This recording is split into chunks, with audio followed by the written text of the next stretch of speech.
I want to commend the presenters who talked before me in terms of the need for a language policy, which I think is important in terms of Africa as we continue to form situations and to form new states so that we do not limit ourselves to what the African Union used to call opening a Pandora's box. If the wars in Africa were fought because of the colonial boundaries, then the wars are already there. Maybe there needs to be an alternative. And hopefully a new language policy could actually help us.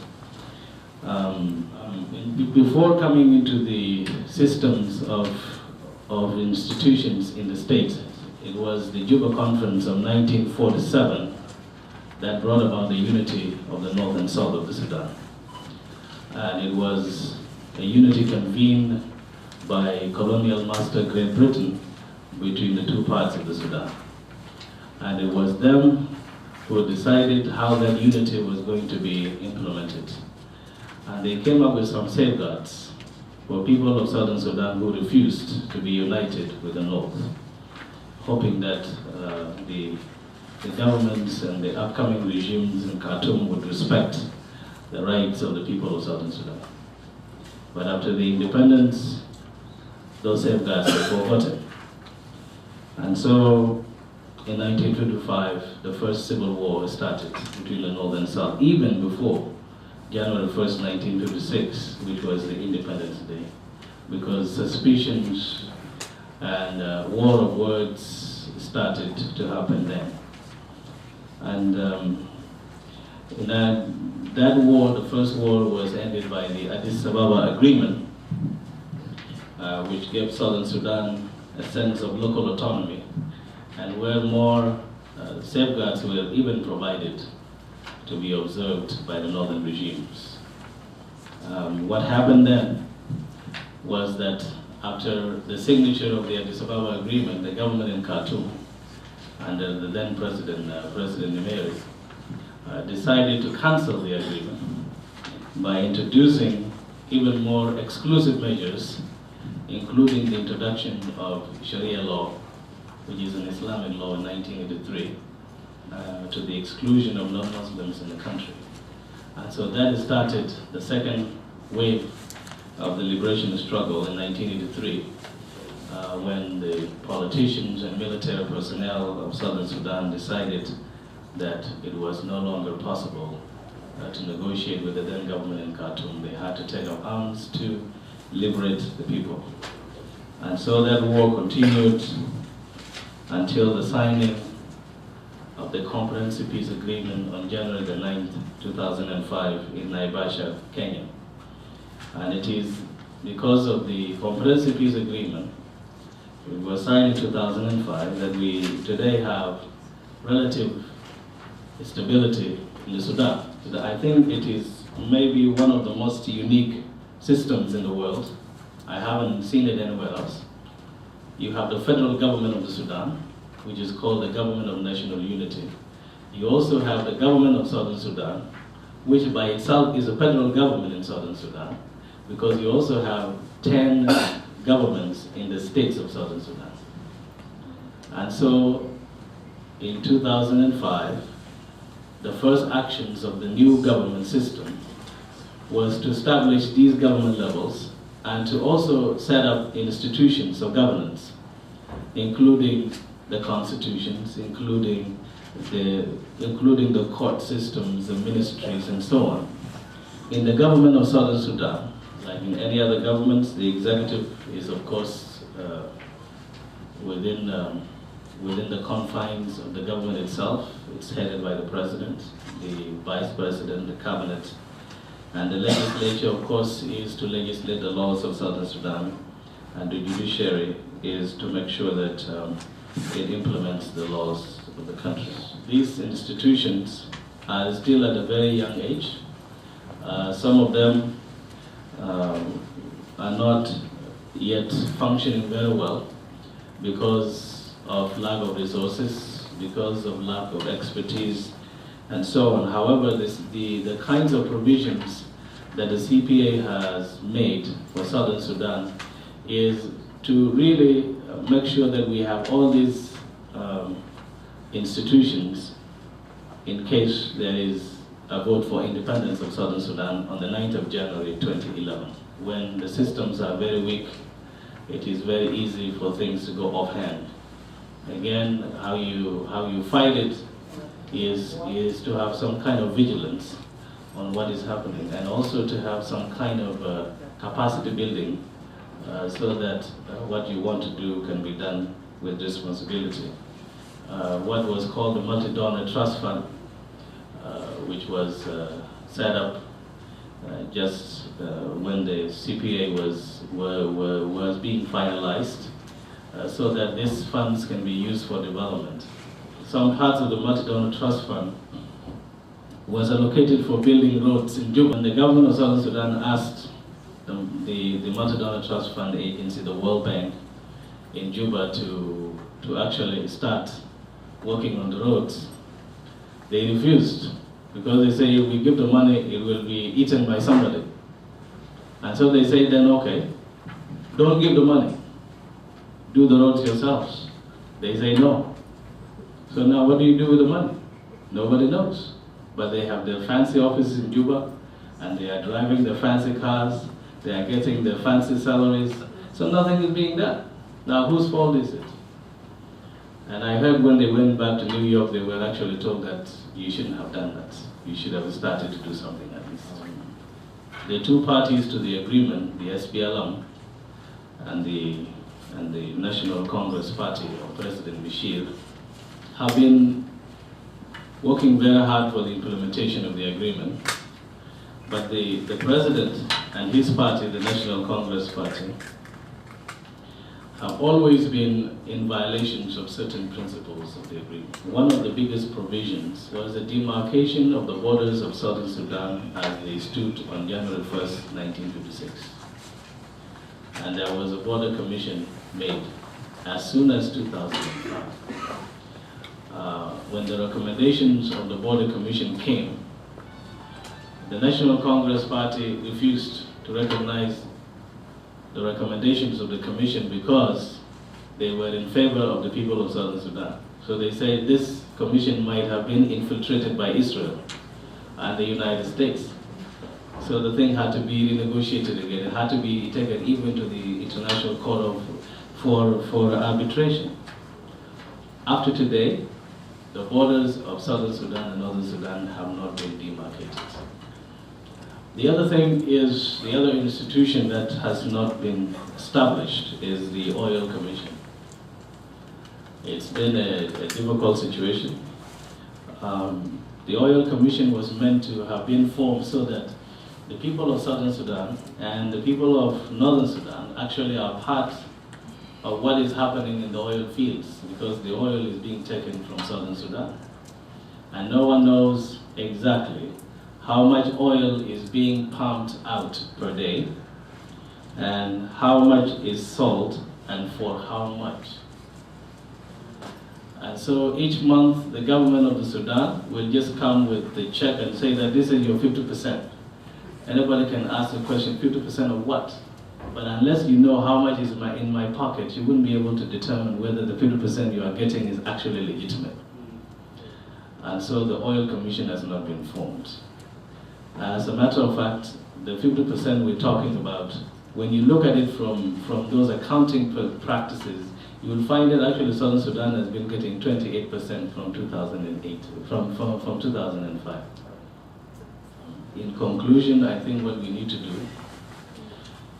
is to make sure that international community plays a key role in particularly observing the referendum process. Because this referendum process will be conducted very transparently with a lot of credibility. And there was a United Nations Sector 3 representative in Malakal, in Upper Nile State, who came to me and said that, what would you like to see the UN do? We said the UN must do a better job than what they did during the elections, because no one wants it to be doubt it. It's got to, this is it now. This is the end of the interim period, and we don't want anybody to return to war again. If the people of Southern Sudan choose unity, so be it. We'll all be in unity. But if they choose separation, then we believe that that choice must be respected, it must be accepted, and it will be defended. And so, as a nation in the making, Southern Sudan also has its own army, the SPLA, and the chief of staff is here. And so, all state institutions that are required to exist prior to nation formation are there.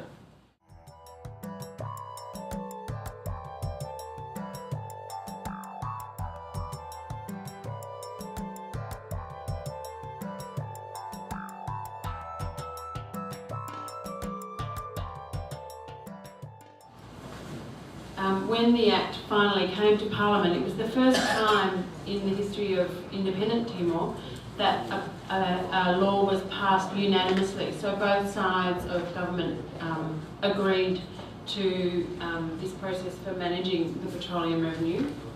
And that was 5 years after it had received its first money from exploitation of petroleum in the Timor Sea.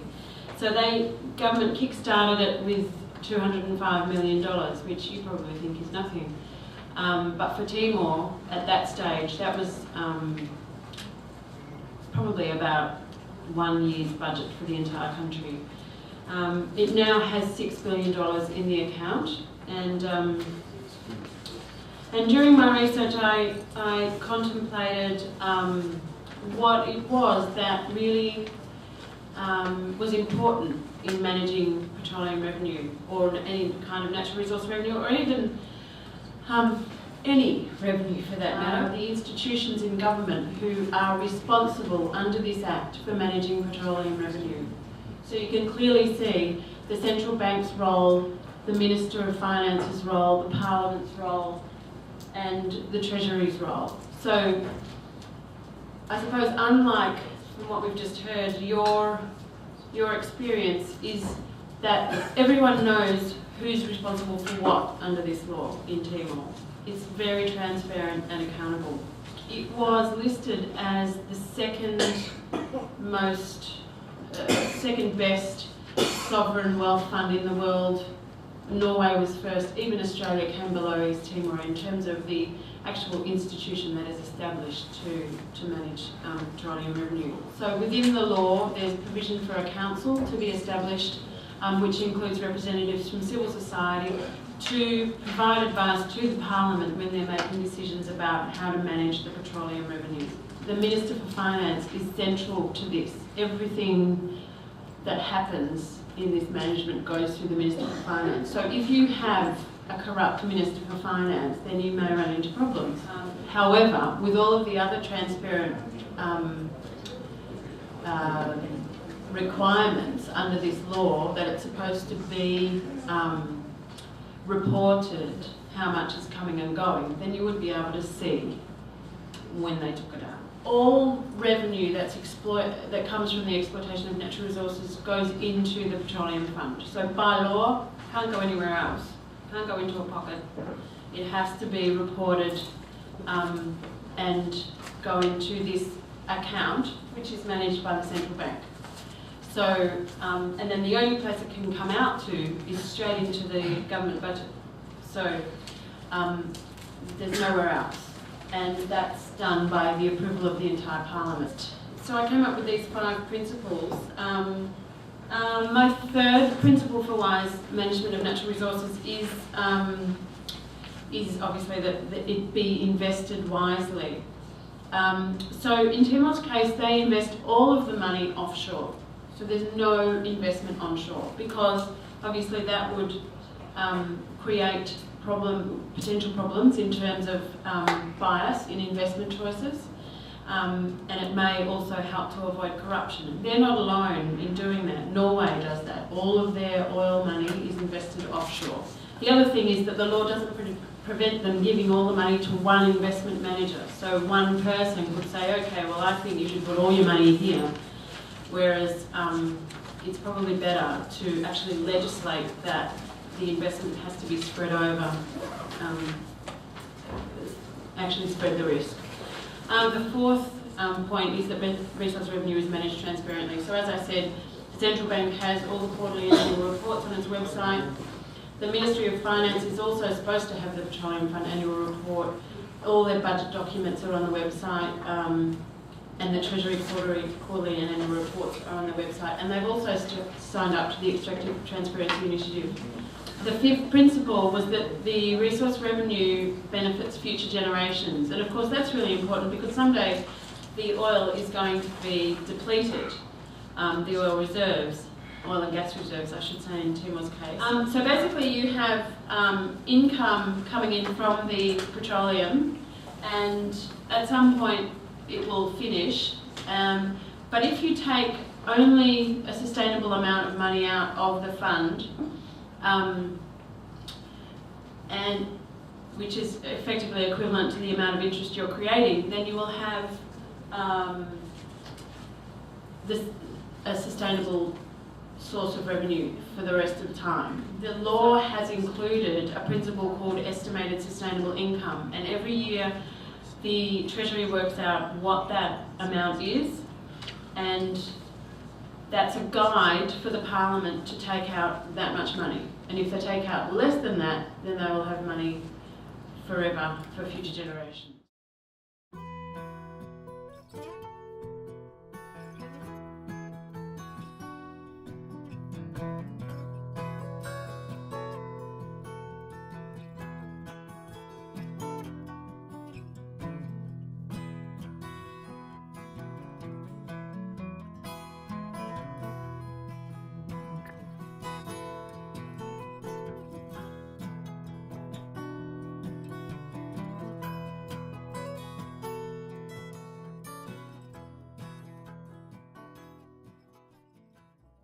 So I think, one of the problems that's been mentioned, of course, the UN and a lot of these agencies sometimes do excellent work, sometimes they do really lousy work, dependent on the people. It's like when you go to the lawyer or you go to your bank, you either get a really good lawyer, a good banker, or you don't. The same applies at the UN. There's excellent people in New York. There are many UN people, as you well know, Sudanese in Addis Ababa. The Economic Commission for Africa has the best part of 1,000 people there. One of the questions that I asked Patrick about, Ambassador Hayford, who runs the office, who is the director of the Office of the Special Advisor to Africa, which means he basically speaks to Ban Ki-moon as the Secretary General of the UN regularly and advises on all sorts of matters, and of course naturally was familiar with the UN's current circumstances in Sudan. But I asked him about the China question and about the North. It seems to me one of the great things that could come about with the referendum and with a new nation in the South is, coming back to the language issue again, a whole new form of collaboration and cooperation. This may well be something that could be unique. The Timor example might be very relevant. There's been a lot of good things discussed, in which I'm sure many of you are going to find useful as you start your next round of dialogues and talks. But what about the experiences in Africa itself? What about the many experiences that are particularly rich and recent, for that matter, in terms of that if the referendum goes the way that the people of the South believe it will go, and I think the international community knows that too. I think the international community is quite sure there is going to be a yes vote. At least what I read in the UN papers tells me that. So the issue is, what do you do on day 1? What do you do on day 10? What about these capacity building issues? What about these issues? This is very interesting about managing the oil, what we just heard about. Fantastically valuable stuff. But there's a lot of preparation work before you can even think about managing the oil. And people who are on their way back to Sudan after this conference are really caught up in those sort of issues. But you should be really thinking about how you move forward tonight or tomorrow. Because the problem with these kind of conferences, symposiums. Most of them are that, they're discussions. Things don't get done. The World Bank is not much better. And some of the other institutions around the world are even slower. The European Union was talked about this morning is not bad on some programs in Africa. They do quite a lot of good work. But the current key player, of course, economically, has been China. In 2003, if you looked at the picture of who was investing in Africa, China wasn't even on the graph. Today it's number 1 or number 2. So not only in your country do you have the current resources that are available in your brain, with the brain power of current resources, but there are people around from your country, like most countries, sitting out in international institutions or somewhere else in the world that can be tapped into. The UN actually was the de facto government for a while, prior to nationhood being achieved, and similar things might happen in Sudan. The greatest problem will be to go back into conflict. And I think that the language point, it's more than language, it's really a kind of comprehension of what the hell the issues are all about. And if people like you can come together in a city as far away as Melbourne is from Sudan, then there must be great hope.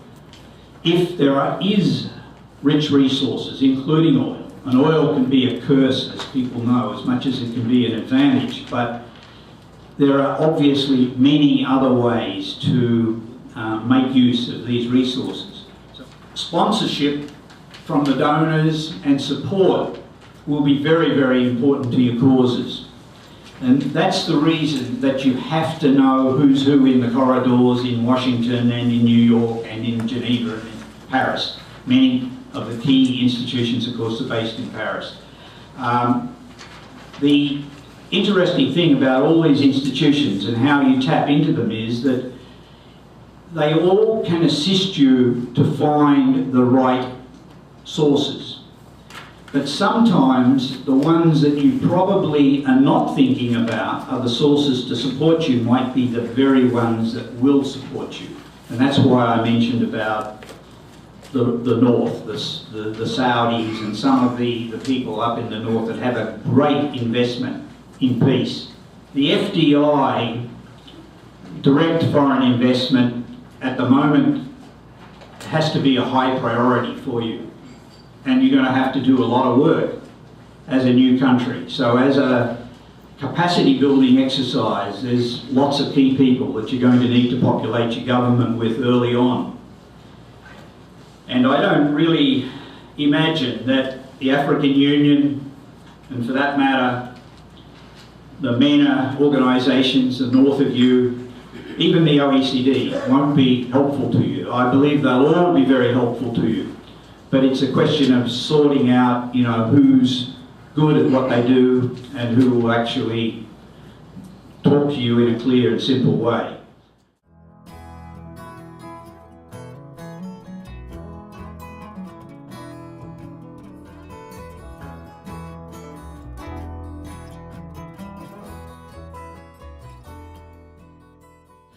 I guess what we are grappling with in Africa is injustice, and we want justice because the UN Convention to the Right to Development says it all.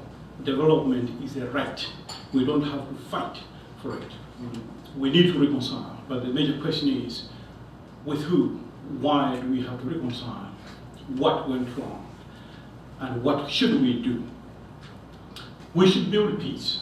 And there is linkages between peace building and reconciliation. If peace building is social justice, development is social justice as well. I grapple with this idea of development. I share with you. It's a process of moving towards forward in the direction of peace, justice, social equity, and absence of, or at least a decline trend in ignorance, disease, and poverty.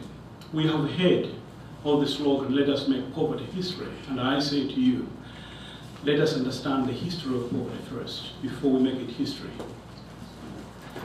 And here, good development is a development that addresses inequality, exclusion, and indignity. As I've said, we have the right to develop. We don't have to live, in those deplorable conditions. What is peace building, and what shall we take with us as we discuss here probably this evening? For me, we talk about participation in peace building and development. We talk about complementarity in other ways, the idea of synergy or social capital, if you like, the idea of security, the idea of establishing a democratic institution, although democracy in the context of Africa is a contested idea because it is an imported idea. And we have emphasized here many times that we need to acknowledge those traditional institutions. And they are so important that sometimes we transpose the so-called democratic ideals into Africa, which the idea of cultural sensitivity has been mentioned. The idea of gender has been mentioned. The idea of sustainability is something that I haven't heard much about. Capacity building, yes, we have talked about it. Partnership building is another discourse which is so popular. Many of development projects are donor, dependent and usually time-bound. What we see are projects that are quickly established, designed in our offices in the Western world and then transposed to Africa or elsewhere, and they don't work because we don't understand what is happening on the ground. So they pull out and everything collapses. How sustainable should we be thinking about things? We have the opportunity to create our own experts in Africa. Because what you see, and when I look into job websites, there are jobs there, and you click, you have to be a citizen of that particular country because that's where those positions are emerging. And I question that. Who is the expert here? Is it somebody from abroad or somebody who knows the context? Second, the idea of building democratic institutions is a problematic one because, again, here we're talking of institutions that are, again, funded externally, and there are conditions attached to these funds, and therefore we have to create institutions that reflect not our own aspirations, but that mirror institutions from the West. That is a problem. Think about it.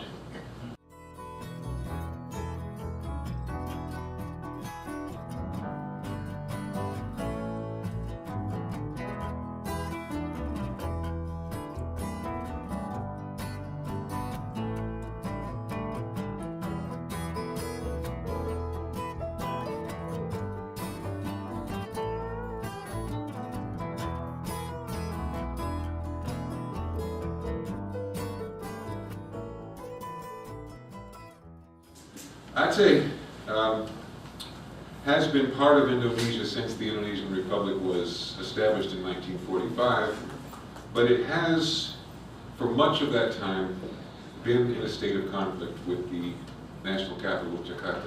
As a matter of fact, since the Dutch colonists first invaded Aceh to annex it as part of the Dutch East Indies, that was 134 years ago, Aceh has been in a state of war with Jakarta or with Batavia for 74 years. So more than half the time it's been at war with the national capital.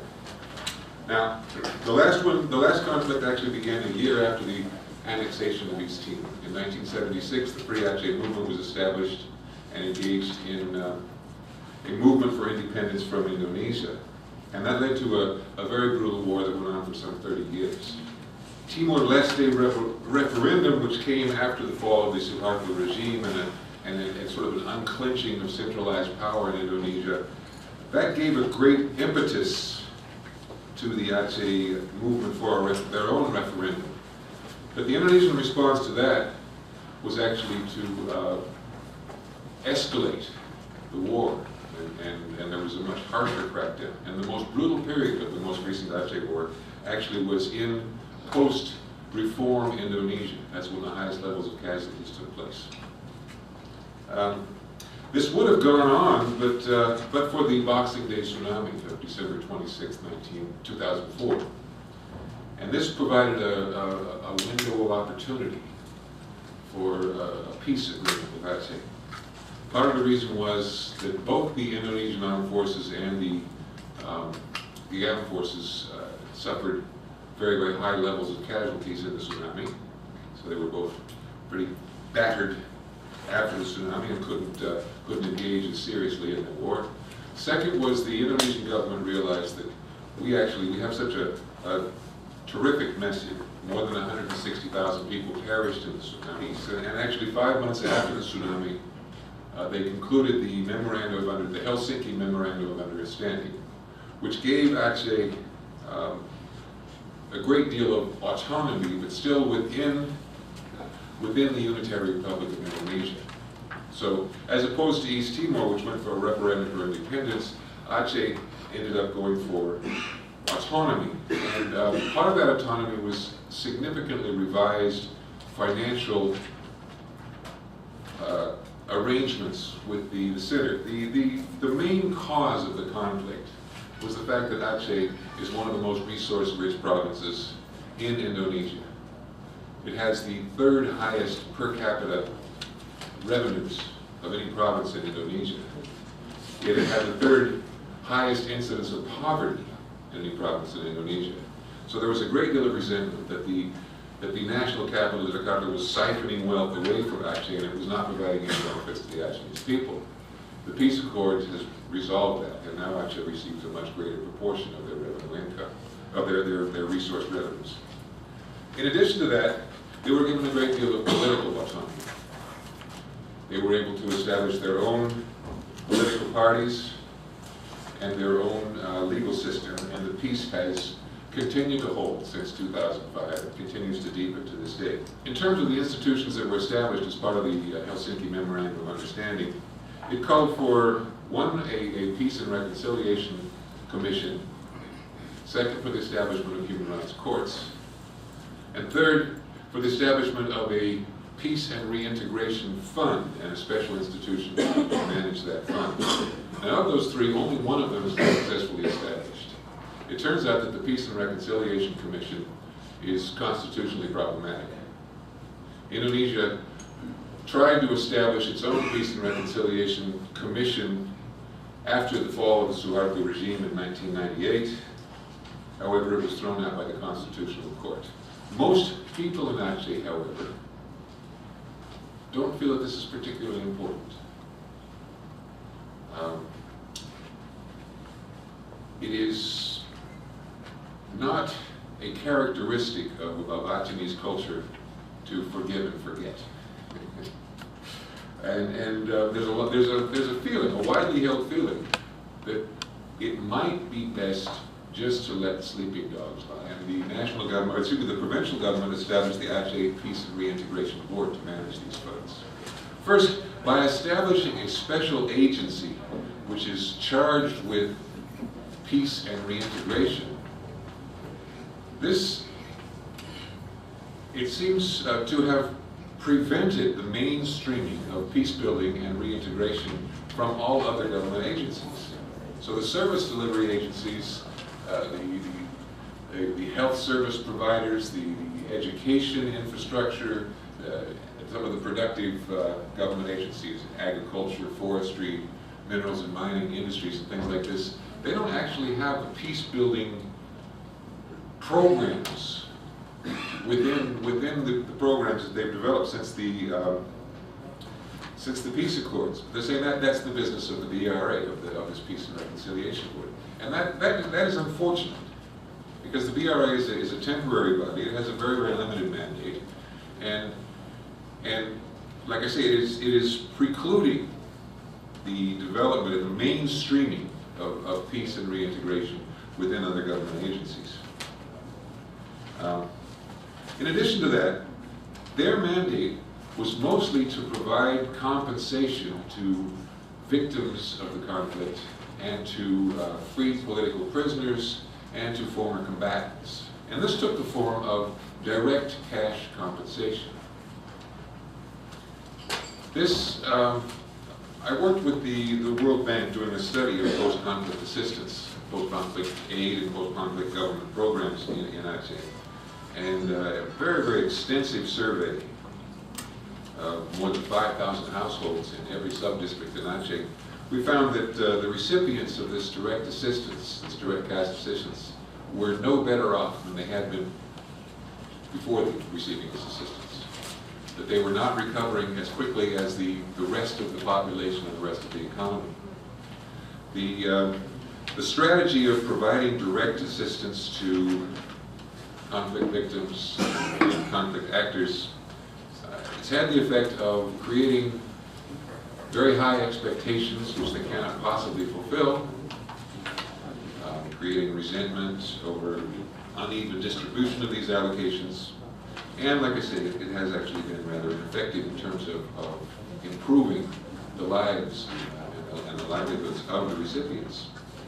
What we found is that everyone in Aceh, including all of the former conflict actors and the victims of conflict, have benefited much more from just a more generalized recovery of the economy than they have from any form of direct assistance. And so channeling the resources that had been used for this compensation into economic development would have been a much better use of those resources. We elicited the assistance of the World Bank, who has a very, very large program in Indonesia called the Sub-District Development Program, Kecamatan Development Program. So we want to channel these funds to communities with high levels of victims and conflict actors using the mechanisms for this national program. It's basically block grants and then a mechanism where the community decides what they're going to do with this funds and then some technical assistance in carrying out whatever it is activities that they choose. And so this was used for the distribution of some of this reintegration money. Now, they only had one round of that. It went out to about 6,000 villages, and it was hugely successful. Empowering communities to make their own decisions about how to deal with recovery and post-conflict development. Communities can be trusted, at least in the Aceh context, can be trusted to make very, very good use of those resources. Now, unfortunately, after just one round of this program, which I say was very successful, the national government says, no, I'm sorry, we set aside this money for victims of conflict and for conflict actors. We can't give it to communities. It has to be channeled to individuals. So they had to cease with that program and go back to the individual compensation. And that is still ongoing. I believe that 2011 will be the last year that they're still channeling grants to individuals for compensation. Another difference between Aceh and part of the situation in Southern Sudan is that even though there had been a conflict for the last 30 years, there was actually a fully formed government structure and bureaucracy in place. It didn't function very well. Service delivery in Aceh is notoriously poor. They have some of the highest per capita expenditures on health and some of the worst health outcomes, same with education. But nonetheless, there were structures in place. So in terms of capacity building, it wasn't so much about creating institutions, but now it's just developing the skills to populate those institutions. But most significantly, throughout much of the conflict, the only level of government that truly functioned, that people could access and that did provide services to people was at the most local level, the village level. And our survey also found that people have a very, very high level of trust and confidence in village leadership. And if we ask the same questions about various levels of government moving up, if we move up to the sub-district level, those levels of trust go down. If you move up to the district level, they go down further. If you move to the provincial level, they go down further. To the national government, they have zero trust whatsoever. So this is important in moving forward. The best resource that we have for peace building in the Aceh context is village government. You know, and a few international programs and a few national programs have taken note of that, and they are concentrating resources on capacity building at the lowest levels of government, where people actually access government. And I think that's an important lesson. I just learned that the sole source of the secret ingredient in Kentucky Fried Chicken, Coca-Cola, and Pepsi-Cola, almost 90% of that comes from Aceh. The people of Aceh haven't been making money from that because all of the money goes to traders. All the money goes to traders who do not pay a fair price to the Aceh farmers. So the kind of institutional development that needs to be going on, again, we need to be focusing on the lower and intermediate levels of the economy. A solid and sustainable economic recovery for Aceh needs to start at the ground level. Now, a little bit about political institutions, because another part of the peace accord was that Aceh is the only province in Indonesia that is allowed to have its own local political parties. And for the elections, I think that 10 local parties registered, though only 4 of them were able to fulfill all the requirements to become a legal political party to contest the elections. One of those, the largest of those, was called the Aceh Party, Partai Aceh, which was the official party of the Aceh independence movement of Ghana. In Aceh's experience, the peace process didn't end, with the signing of a peace agreement, the signing of an MOU, a comprehensive peace agreement. It only just began, and it's going to take, in my estimation, at least 10 years before we know whether we really do have peace in Aceh.